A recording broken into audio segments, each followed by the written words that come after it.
Então eu vou apresentar um trabalho que eu venho desenvolvendo há algum tempo e que de alguma forma também se transformou em algum motivo didático, num motivo didático. E é um trabalho que eu mantenho constantemente porque é uma forma muito forte de reflexão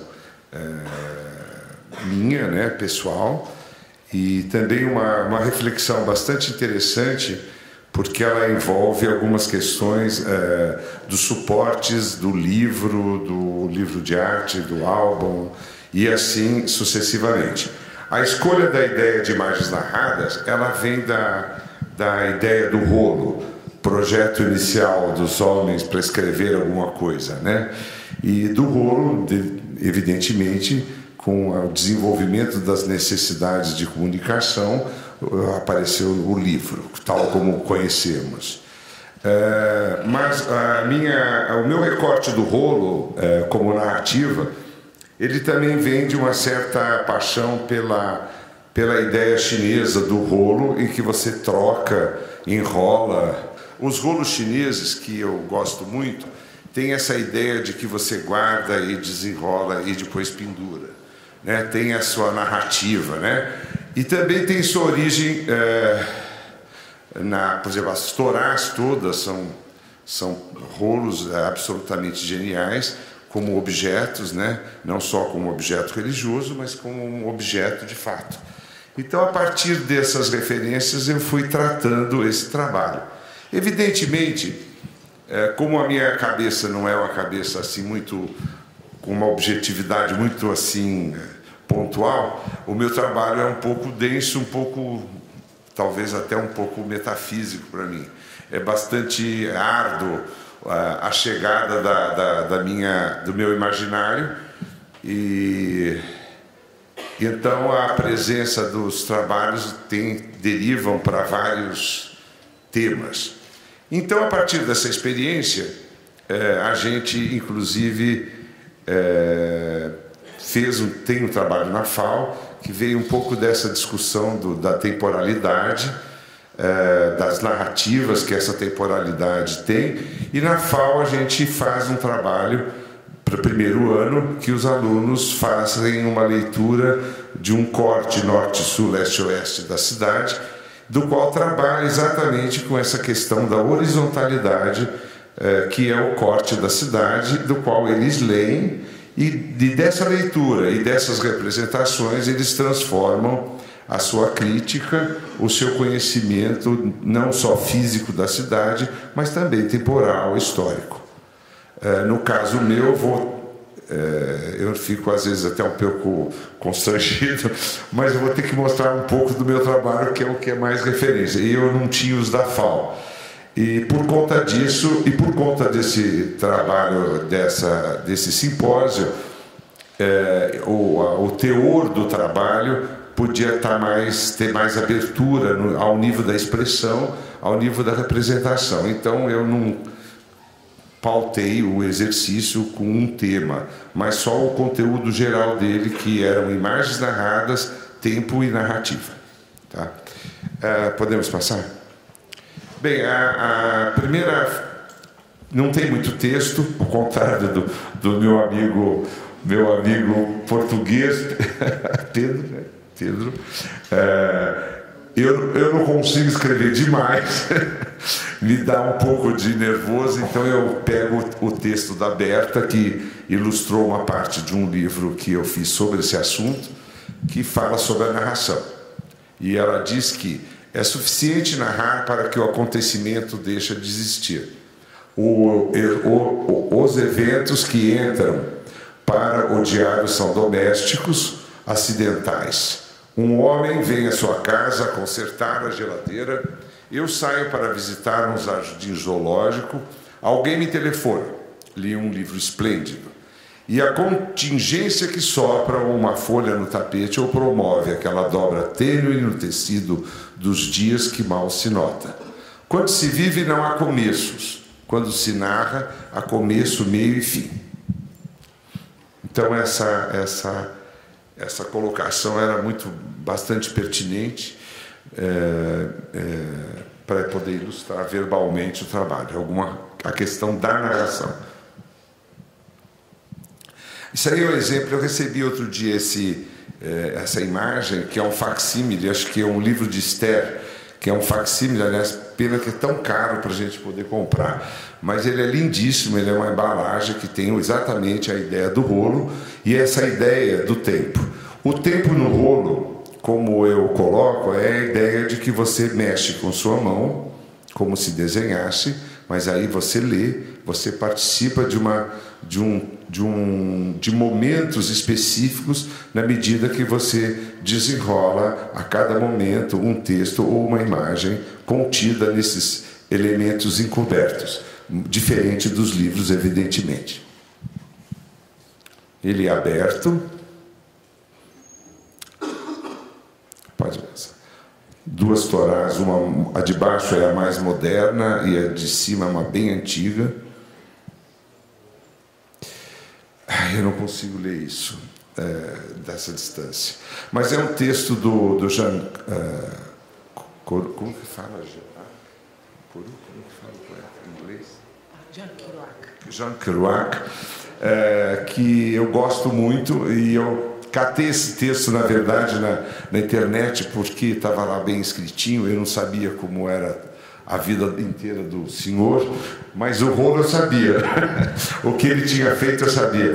Então eu coloquei como um belo exemplo como há possibilidades das nossas vontades serem expressas, né? Aí, por exemplo, esse recorte é muito importante, porque, veja, o cara, você tem que, de fato, ter uma certa condução na sua cabeça para liberar certas construções para a sua expressão, né? Aí é muito bacana esse exemplo, quando ele pega um monte de papel vegetal, resolve que não vai parar mais de escrever. Quer dizer, não vou parar mais de escrever. Aí não ponho vírgula, não ponho nada, crio uma estratégia literária extraordinária e deixo tudo no ar.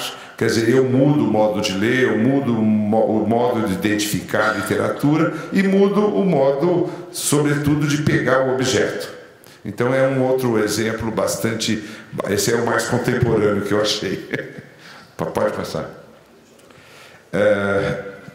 Aí são os rolos tradicionais chineses, né? Um com textos e outro com, provavelmente, quer dizer, só tinha essa imagem, mas provavelmente deve ter uma narrativa figurada, né? Porque é uma história muito tradicional nos rolos chineses. Pode passar. Bem, aí o livro, só para mostrar a diferença, para chegar nessa ideia do rolo. Eu fiz a ideia ao contrário, né? Para a gente poder entender. Aí temos os povos que brigam o tempo todo, que são os homens do Alcorão e os homens da Torá, né? Os dois brigam feitos dementes e tem uma tradição belíssima, sendo que o Alcorão é um livro onde a representação é a palavra, portanto é a escrita. Então todos os povos do Islão normalmente falam árabe, né? Não significando a sua etnia. Pode passar. Alguns livros, o primeiro é o Alcorão, do século XVI, se eu não me engano, e os outros dois são livros, o do Coração é um livro medieval, que são livros únicos, né? Na verdade se fazia não tinha reprodução. E o de baixo é uma parte também de algum texto ligado a alguma cena bíblica do Velho Testamento. Pode passar. Os cadernos, os usos dos cadernos como um lugar, um espaço de produção não só de sonhos, mas de vontades, né? Então aí a gente tem o Noa Noa, pode ir passando.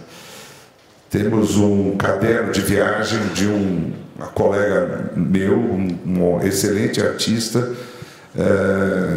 onde aí os recursos de leitura, de tempo, de lembrança e de documentação se faz exatamente dentro do objeto livro. E dentro desse objeto livro as coisas se modificam. Então, às vezes, quando são as fotografias que exigem o desenho da linha do horizonte, então ele é um dobradinho, né? Ele faz um sanfonado. Pode passar. os registros, né? E aí as formas de desenho são bastante interessantes e as técnicas também são bastante interessantes, porque se trata de uma viagem.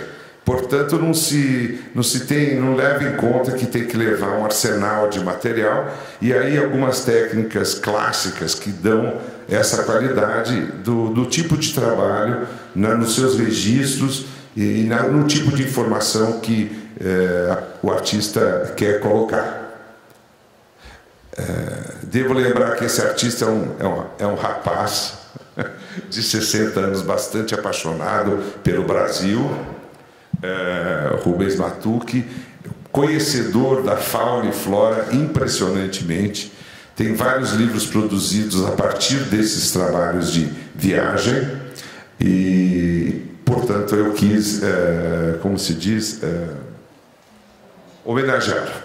Eu acho que é um trabalho muito bacana, muito importante, sobretudo para certas áreas de conhecimento, por exemplo, da arquitetura, que a gente desenha muito pouco e de repente nos debatemos com um trabalho de conhecimento da realidade, de transformação e de leitura e educação de cultura. Pode passar. Pode passar. Esse é um caderninho de viagem meu na praia. Pode passar. Alguns experimentos assim entre livro e objeto. O livro da Frida Kahlo, que é um livro incrível. Pode passar. E aí são os livros de artista. Aí a gente desloca do livro normal, no sentido da literatura ou da leitura, sai dos álbuns de artistas, de desenho, e passa por livros em que você mexe com toda a estrutura própria do objeto. Então você mexe com a paginação, você mexe com a encadernação, você mexe com a dimensão do livro, você trabalha com associações. Hoje temos livros incríveis, tem uns estudiosos, tem uma estudiosa francesa que tem publicações incríveis buscando a identidade dentro do universo contemporâneo, dentro do universo artístico de agora, a legitimação do papel do livro do artista, do papel deste suporte dentro do ambiente da produção. Pode passar. São alguns livros de combinação entre projeto gráfico e desenho, mas todos ligados, no caso da Louise, o trabalho dela é ligado com lembranças, memórias familiares. Pode passar. Então são livros que alternam, as folhas se modificam, quer dizer, o livro é fechado, mas ele se alterna, muda os seus contextos, muda o modo da participação do leitor, e o universo de leitura e interpretação fica bastante aberto, né? Então é um trabalho com bastante força, não só de imagem, mas também de como se diz, de alteração do movimento corriqueiro do abrir o livro, né? E de ver o livro de uma forma mais contínua. Pode passar. Esse é um trabalho meu. Eu não trabalho com o livro normalmente em movimento. Eu trabalho com um livro costurado. Ele fica costurado e eu trabalho só com uma página. E eu trabalho com a combinação de poesia e imagem. Então o livro se abre, é um livro, tem a ideia do peso do livro, a ideia do trabalho, na verdade, se dá pelo peso. O conceito do livro se dá pelo peso e não pela identidade imediata. Pode passar. São alguns exemplos. As poesias nunca são minhas, são de um monte de poeta que eu gosto, aí eu vou curtindo as poesias, e o trânsito entre a caligrafia e a imagem é que me interessa, né? Esse trânsito de você poder escrever, ter uma escrita que a gente chamaria mais artísticas, entre aspas, mas que tem uma qualidade gráfica desenhada dentro do espaço branco do papel, porque uma boa parte dessas sequências elas têm esse contexto. Aí são livros em papel oriental. Eu quase só uso papel oriental por conta da absorção das águas. Eu gosto muito dessa ideia da água que passa de uma página para outra. Isso me faz um pouco de bem.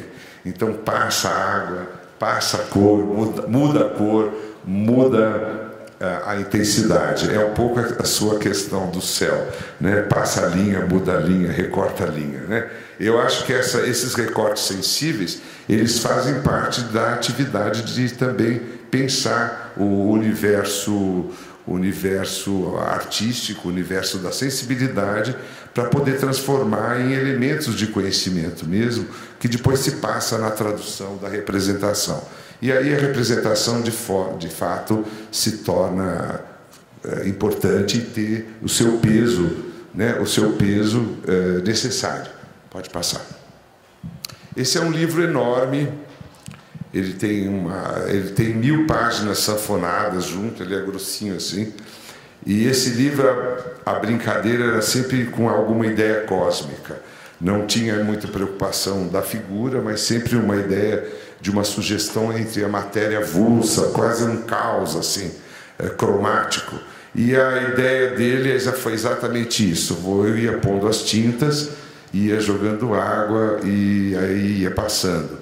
Alguns lugares eu bloqueava e no outro dia eu continuava. Quer dizer, eu estou explicando o processo porque o processo é a própria natureza da poética do trabalho. E é o próprio modo como você se autoproduz nesse trabalho como espírito.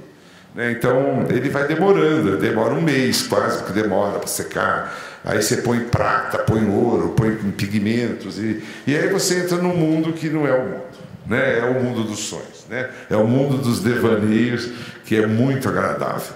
Pode passar. Sem contar que as músicas têm que ser complementares. Esse aí é um livrinho que homenageia uma poesia do Heidegger. Esse é um caderno chinês tradicional de sanfona. E aí eu brinquei entre a poesia e a imagem. Né? Nunca eu fico ilustrando a poesia. Às vezes eu faço a imagem, normalmente eu faço a imagem, depois eu procuro uma poesia. Não simplesmente porque não precisa, pelo menos na minha cabeça. Né? Passa outro. Esse é um outro livro da Luíse, que mexe com essa questão do sanfonado. Pode passar. Ai, eu não consigo ler daqui. I'm sorry. Meu óculos está com problema. Bem, aí é o seguinte, quando eu fiz uma exposição há uns 10 anos atrás na Alemanha, eu comecei a fazer esse trabalho. E o Norval, que é um professor de semiótica da PUC, uma pessoa super incrível, escreveu sobre os trabalhos dos 5 artistas. E o Norval é que devo dizer que escreveu e deu o nome ao título do meu trabalho. Que ele fez um texto ótimo e chamou meu trabalho de Kinematógrafos, que na verdade eu nem associei na época que tinha a ver com cinema, né? Com cinema. Aí ele deu esse nome e eu achei ótimo, ficou perfeito. E o texto, se vocês quiserem ler, eu prefiro porque eu não consigo ler. O professor Pedro Janeiro quer ler publicamente o seu texto. Então, os grandes rolos de imagens presos à parede para serem acionados pelo contemplador-espectador modificam o conceito de cinema, transformando o espectador em agente que move a imagem. Não é mais a imagem que se move, mas o espectador. Não é mais a imagem em movimento que se compõe na retina, mas o movimento do corpo e a força das mãos que movem as imagens. A obra de Ferris, eu não sei ler o seu apelido, Ferris Curi, está boa. A obra de Ferris Curi nos remete a um conceito de movimento arqueológico fundante, primordial. A imagem estática é por si só uma narração infinita, como nos manuscritos e nas vertiginosas paredes dos palácios e das mesquitas das culturas árabes. A cinemática da escrita coloca-se como um desenho à pertença finitude do tempo. É assim? Onde é que eu estou? Curie mescla imagens e escrita, introduz o movimento na imagem estática da escrita e introduz a estática no rolo que se move com as mãos, como um paradoxo, eu agora não consigo entender, sim, obrigado. As alusões à magia da escrita e a sua decifração, bem como as alusões presentes no rolo. Remontam... É porque... agora deixa de conseguir ler porque... Sai do foco, sim. E agora fez assim. Peço desculpa. Não é... Vocês acabaram de ler, deu, né? Então, assim, isso eu poderia escrever alguma coisa, evidentemente, eu até escrevi, né? Mas eu acho que esse texto é um texto muito bem escrito, muito claro, e que eu sempre fico com ele. Eu tenho sempre ele no meu arquivo mental. Podemos passar. A primeira ideia que me veio foi que, na verdade, quer dizer, nunca pensei. Fiz com a Mirna, fiz com uma outra amiga, várias coisas sobre a cidade, sobre essas imagens, mas eu nunca entrei nesse assunto. Quer dizer, aqui está aparecendo só como um princípio inicial de ilustração. Aí, na verdade, os grafites combinavam muito bem com meus rolos, porque eram paredes gigantescas, sem nenhuma composição prévia, evidentemente. Portanto, era um exercício multidisciplinar de ótica. Então, você olhava para todos os cantos, todos os lados, tinha N informações visuais, texto, imagem, figuras, coisas boas, coisas ruins, que na mistura ficava, de fato, uma grande matéria urbana que um dia talvez eu possa pensar um assunto sobre isso. Mas, assim, um outro tipo de recorte. Então, eu considerei que, para essa projeção, que o primeiro exemplo, na verdade, independente do rolo ou dos rolos chineses ou da Torá, a nossa rua grafitada é um grande rolo com uma grande narrativa. Pode passar. Alguns exemplos aqui, tudo em Pinheiros. E aí eu pus um textinho do Bachelard, que também ilustra um pouco a poética do meu trabalho, que é a questão do sonho. Se vocês leem, se quiserem, tá? Acho que dá para ler rapidinho isso. É um texto bacana. Eu tenho um amigo filósofo que diz que a gente tem mania de pôr epígrafes do Bachelard e que ninguém entende o Bachelard, ele fica pondo epígrafe. Eu falei, é mania de arquiteto, que não tem filosofia como formação e tudo que acha bonito põe como começo de frase. O pior que é verdade. A gente nunca tem peito de pegar um Bachelard inteiro e ler, né? Então tem um curso, porque a gente, na verdade, nós não temos formação de filosofia. Mas a gente é curioso ficar lendo os livros daqui. Por exemplo, Merleau-Ponty, você pega o Merleau-Ponty, você lê lá a Dúvida do Cézanne, lê mais um pequeno texto, mas pega o texto de fato do homem para você de fato aplicar. Você não faz, você pega frases e ilustra o seu trabalho. Mas o que não invalida, pelo menos ele está sendo reconhecido 30, 40 anos depois. Pode passar. Bem, esse aí é um primeiro trabalho que esse trabalho eu vi o ano retrasado em Hanover, no museu, e eu furtivamente fotografei. E eu achei super bonito, mas é um trabalho que não tem a surpresa do rolo, porque ele é um trabalho, na verdade, pensado aberto. Tá? Pode passar. Ele é um trabalho com muito grafismo e é aberto. Pode passar. Um é abstrato, o outro é bastante figurativo, com uma justaposição de imagens, como se fosse uma parede grafitada. Ele tem várias referências nessa imagem, muito simples, muito econômico. Pode passar. Está lá no museu esse trabalho, onde você tem que ter o impacto total dele. Tá? Pode passar. Pode passar.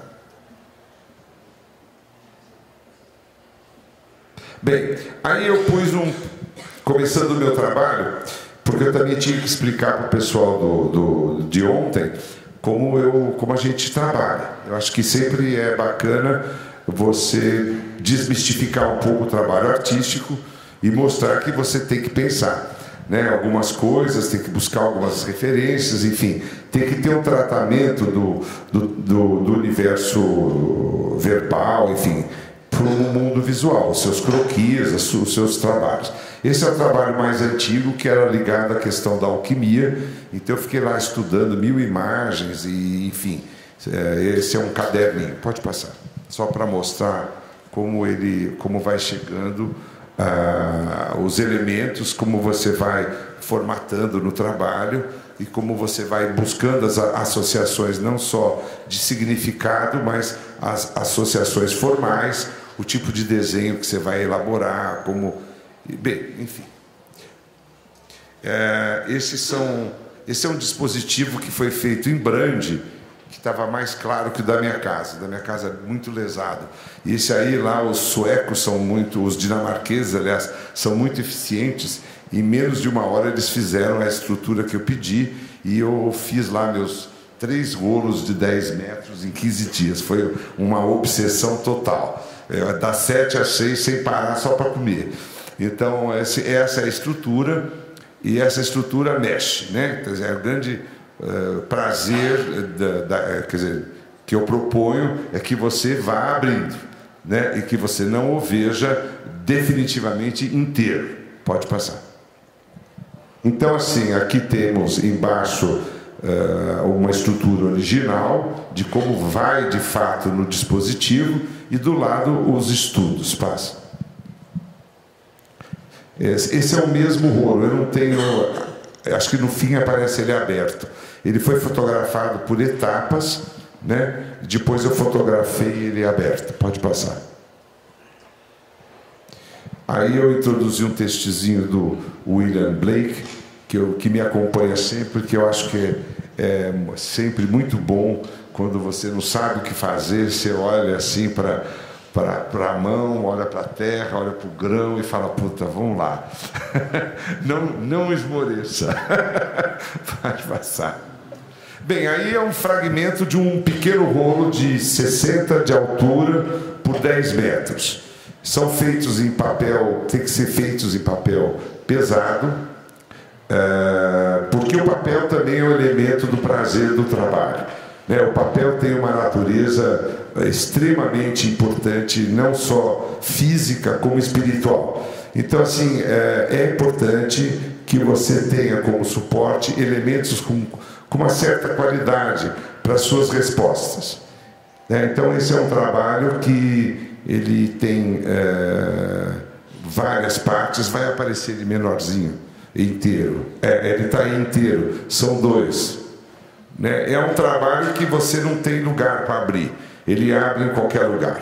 Você pode ter um pedaço da flor com o bico do pássaro, ou um pedaço do galho com um pedaço do baldinho lá em cima. Pode pegar só o texto e assim sucessivamente. Pode passar.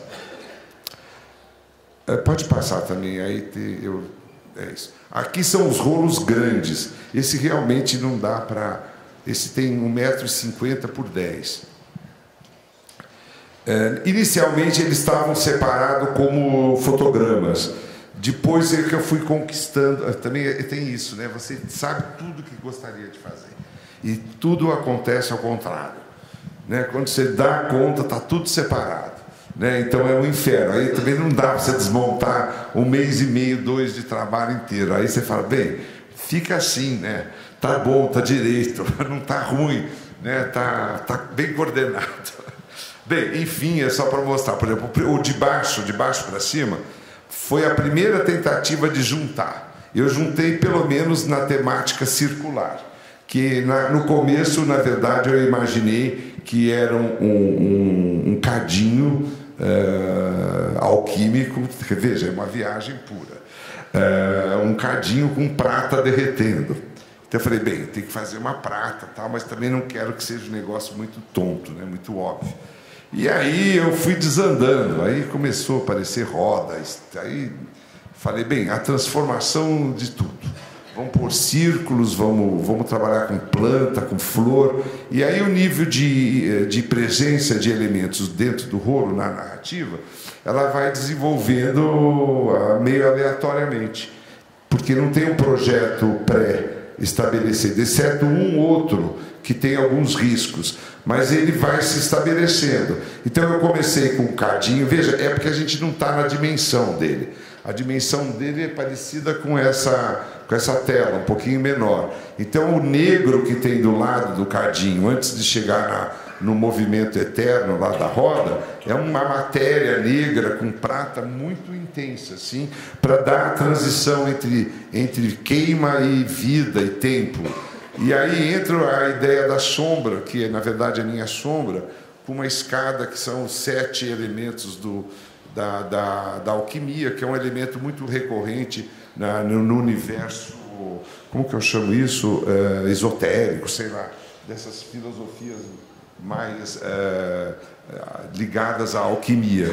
E é muito bacana, né? Porque tem tanta referência de procura do conhecimento humano nessas imagens. Aí depois eu resolvi que ia ser tudo circular. E aí o círculo vai para a planta e lá tem umas mãos, que acho que dá para ver melhor aí. E as mãos, na verdade, são as 7 igrejas que eu retirei dos Beatos de Liébana, que são os Beatos espanhóis que fizeram o Velho Testamento numa representação super interessante. Bem, enfim... E aí tem uma poesia, cheguei na mão, tal. O do meio eu comecei com a ideia do mundo girando, que joga um monte de elementos dourados, aí vira a escada, tal. Mas aí eu peguei um texto da Emily Dickinson, que é lindo sobre a beleza, e caligrafei mixigenado, assim, todo junto com aquela arquitetura. Aqui é só para mostrar uma exposição que foi possível e impossível. Possível porque eu tinha 3 dispositivos bacanas onde o rolo podia ficar. E impossível porque eu não tinha dinheiro para depois fazer para os outros. Então eu fiz na Fundação Stickel e a gente fez um dispositivo e infelizmente tivemos que abrir o rolo, perder um pouco a originalidade dos outros. Mas estava bem significativo. Pode passar. Estava bem significativo a amostra, porque tinha 2, 3 lugares com os dispositivos. Pode passar. Aí a proposta do trabalho acabou. E tem uma bibliografia. Então, é esse aí... desculpe. Isso é rapidinho. O trabalho de ontem eu acabei não pondo, né? Mas isso é o trabalho que eu fiz em julho, em Porto Alegre, que tinha o resultado final, foi de uma semana. Então foi um trabalho bastante sofisticado dos alunos. Pode passar só para finalizar. Então foi muito rico, assim, em termos de atividade, de participação, de discussão, inclusive de embate, porque as pessoas nunca tinham desenhado dimensão tão grande, contando histórias avulsas, né? Foram entrando histórias. Né? Pode passar. Acabou. É isso. Obrigado.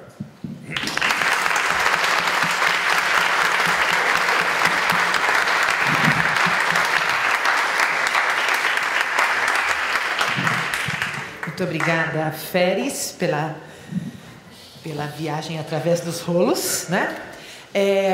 Como mediação, faço um breve comentário das 2 apresentações e, na sequência, abro para perguntas. Serão poucas, em função do nosso horário um pouco apertado, tá bem? Nessa primeira mesa, vimos, então, a Pedro Janeiro nos ensinar, através da resposta ao pequeno e sagaz Zé Maria, que o céu não só é da rua, como é o tempo da rua. E que desenhar o céu é desenhar o tempo também. Quando desenhamos o céu, então inauguramos tempos. A cidade desenhada através das suas ruas e de seus céus nos faz evocar, ou melhor, convocar as rotinas, os estímulos que habitam, qualificam o nosso ser e estar na casa, nos caminhos, ambientes, para exercitarmos nossa noção de tempo e espaço e apresentá-las em um produto que nos permita ver, congelar, tornar presente o que vivenciamos. Na arquitetura rigorosamente geométrica do Centro Universitário Senac, foi possível, graças à intervenção e o convite do professor Pedro Janeiro, desenhar um céu. Melhor dizendo, foi possível perceber o céu, recortar o céu, reorganizar o céu e assim reorganizar a nossa experiência de arquitetura naquele espaço. Céus engendrados pela intencionalidade humana, céus desenhados e trazidos para cá graças à ação do tempo, do espaço, uma ação a partir de uma ideia completamente arquitetônica. Feres nos trouxe desenhos orquestrados a partir do tempo, por princípio, marcados num espaço de um papel, um longo papel enrolado. O desenho que não ilustra, mas expressa. O desenho que se move, se desenrola como uma película, marcando o intervalo dos tempos nos espaços ocupados pelas tintas, grafites, pastéis, muitas vezes sobrepostos, concorrentes, compartilhados, em convívio, em tensão, em diálogo. Há vários diálogos e analogias que a proposta do rolo oferece. Livros desdobrados em gestos que cadenciam o olhar. Muros contínuos que esticam a visualidade horizontal em uma metrópole como a nossa, por vezes tão verticalizada. Uma experiência transformadora e amparada pela alquimia das técnicas e das linguagens e pelas experiências que exploram os suportes, planos, inaugurando profundidades, como o próprio Pedro já nos ensinou também. Um desafio constante da representação na arquitetura e no design, temas do nosso evento.